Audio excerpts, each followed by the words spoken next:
Kira-kira siapa sang antikristus ini? Menurut saudara siapa? Antikristus itu adalah paus dari gereja Roma Katolik. Mari kita telusuri ciri itu satu-satu. Pertama, muncul dari antara 10 kerajaan pecahan Romawi. Nah saudara, secara historis, setelah kerajaan Romawi pecah, saudara, Roma itu besar sekali ya. Nanti karena sudah terlalu besar, susah kontrol, maka Roma terpaksa dipecah dua, menjadi Roma Barat dan Roma Timur. Roma Barat pusatnya di Italia, Roma, dan Roma Timur itu pusatnya di Turki, Istanbul, Turki, ya, yang juga disebut sebagai Konstantinopel, itu di Turki. Maka dua kerajaan ini berjalan sudah, Barat dan Timur. Nah, lama-lama Barat habis. Barat habis, tapi Timur itu habis juga. Timur habis pada waktu invasi Islam. Maka habislah Romawi. Tapi saudara, dari semua peta kerajaan Roma, dari semua, begitu Roma hancur, maka seluruh kekaisaran Roma ini memang pecah menjadi 10 kerajaan. Ya, ini adalah 10 kerajaannya. Dari 10 kerajaannya ini, sisa 7. Ya, di situ ada Alamani, itu sekarang jadi Jerman. Ada Burgundians, itu jadi Swiss sekarang. Frank itu Prancis. Lombardis itu Itali.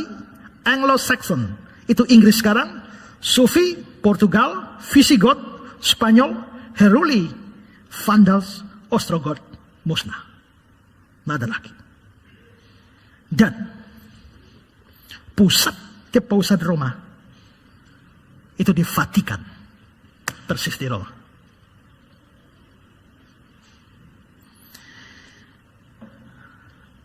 Kedua, ciri kedua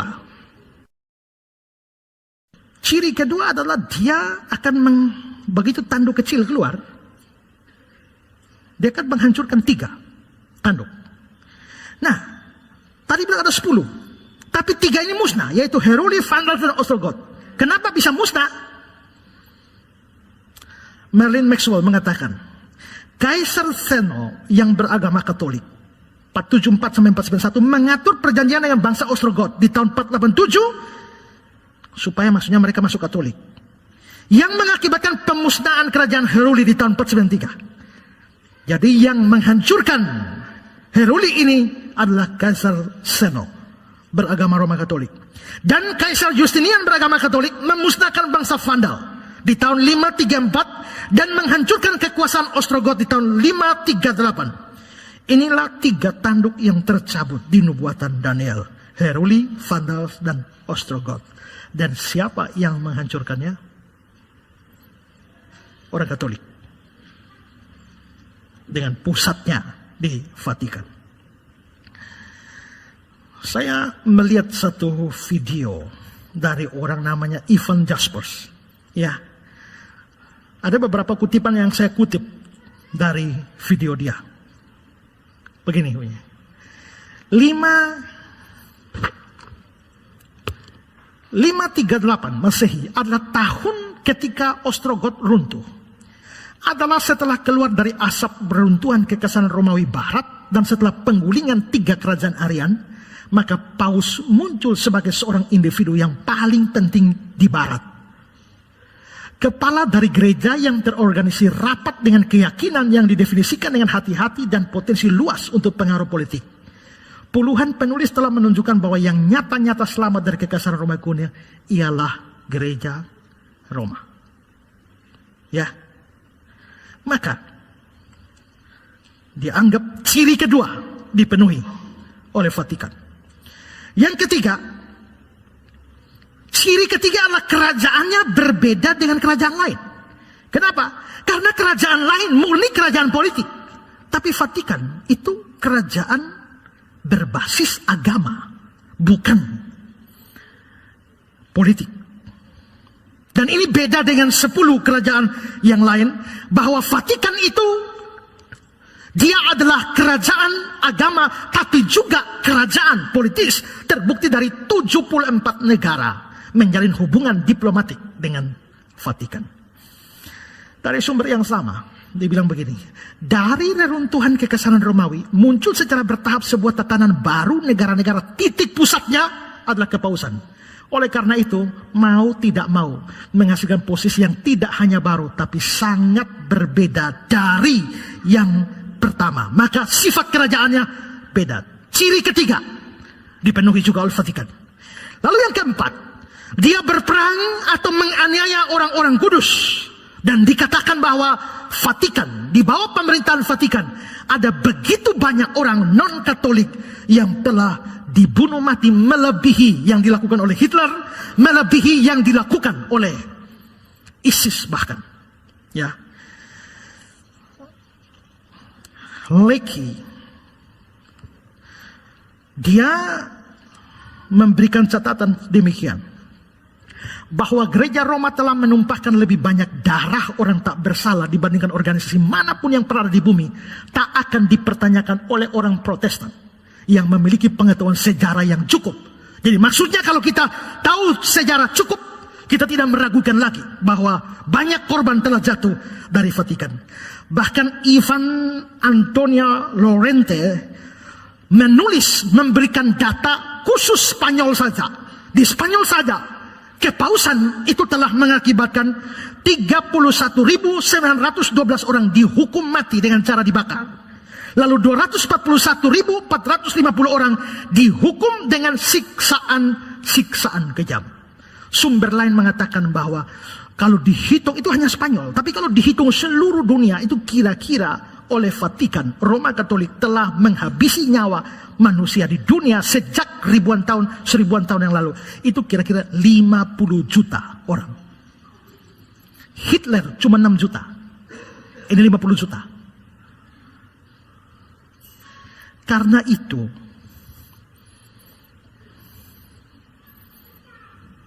konfirmasi datang ketika Paus meminta maaf. Seperti dalam kutipan ini dari ABC News 13 Maret 2000. Permohonan maaf kepausan dari Vatican City 13 Maret. Tidak pernah sebelumnya seorang paus secara publik memohon ampun pada Tuhan atas horor yang dilakukan oleh kelompok Katolik berabad-abad lalu atas nama gereja. Hari Minggu dilakukan oleh Paus Yohanes Paulus II.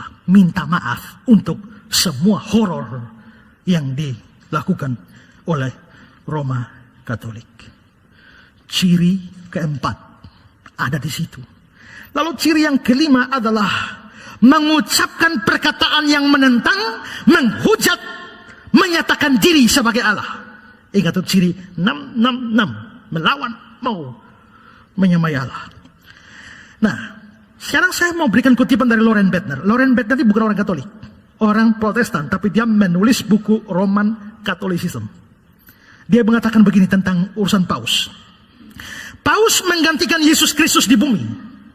Oleh hak ilahi, Paus mempunyai kuasa tertinggi dan penuh dalam iman dan moral atas setiap gembala domba penggembalaannya. Dia wakil yang benar atau wakil yang sejati dari Kristus.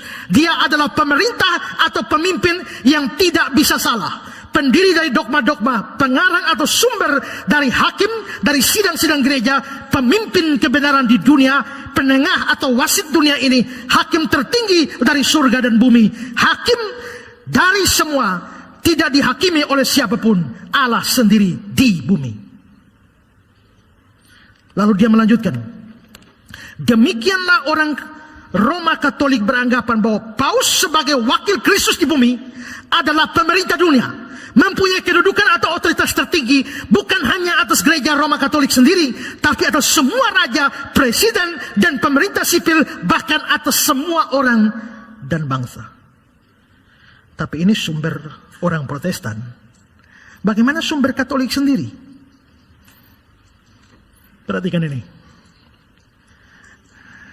Encyclical Letter of Leo 13. Di bumi ini kami menduduki tempat Tuhan yang Maha Kuasa. Dari sumber mereka. Terus, engkaulah imam selamanya, kata uskup yang menabiskan. Dia bukan lagi seorang manusia, anak Adam yang berdosa, tapi adalah alter Kristus, yaitu Kristus lain. Selamanya adalah seorang imam yang maha tinggi dengan kuasa yang maha kuasa. Terus dari Katolik Nasional, Paus bukan hanya perwakilan Yesus Kristus, tapi dia adalah Yesus Kristus sendiri tersembunyi dalam selubung daging. Terus, carilah di mana Anda ingin, di langit dan di bumi, dan Anda akan menemukan seorang manusia yang dapat mengampuni orang berdosa, yang dapat membebaskannya dari rantai neraka. Manusia yang luar biasa ini adalah imam-imam Roma Katolik, the Catholic priest.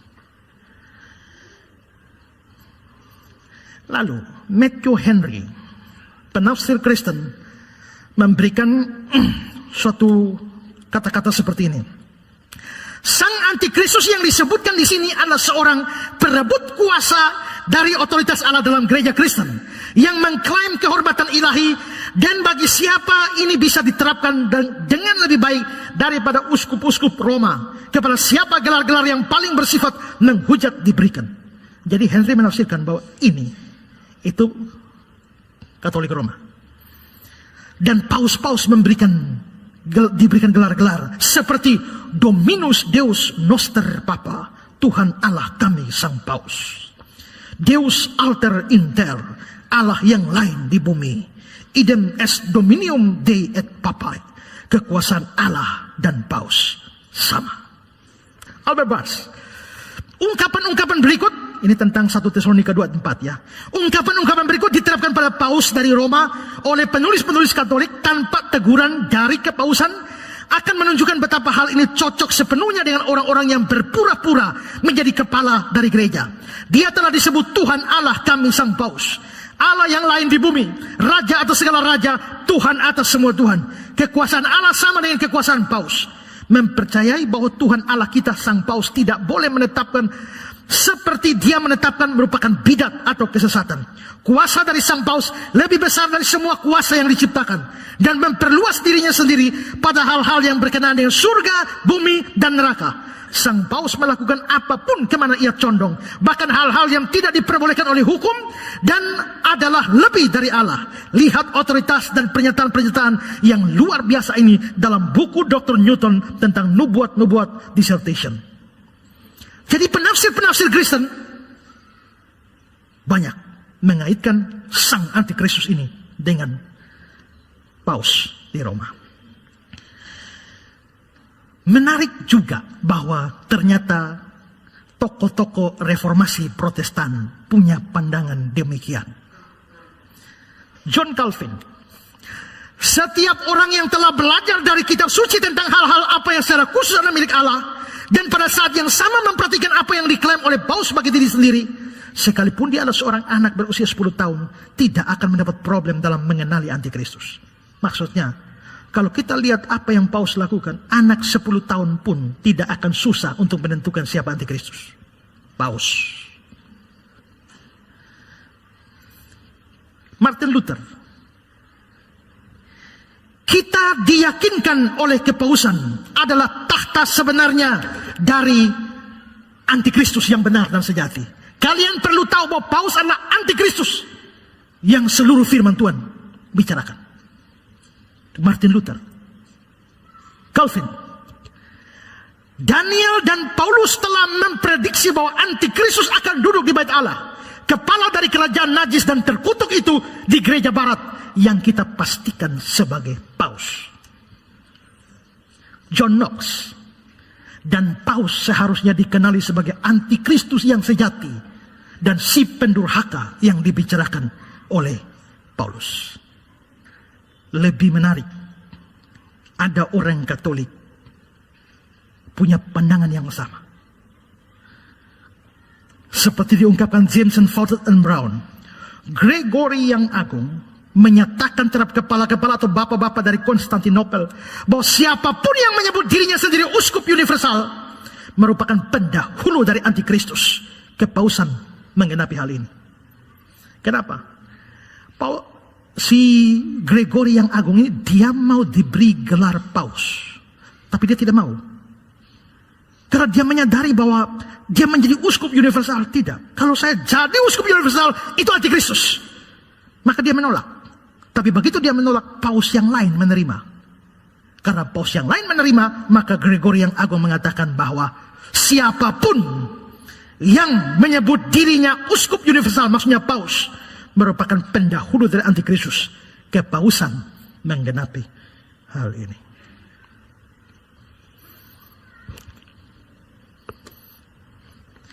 5 ciri dipenuhi oleh kepausan Roma Katolik.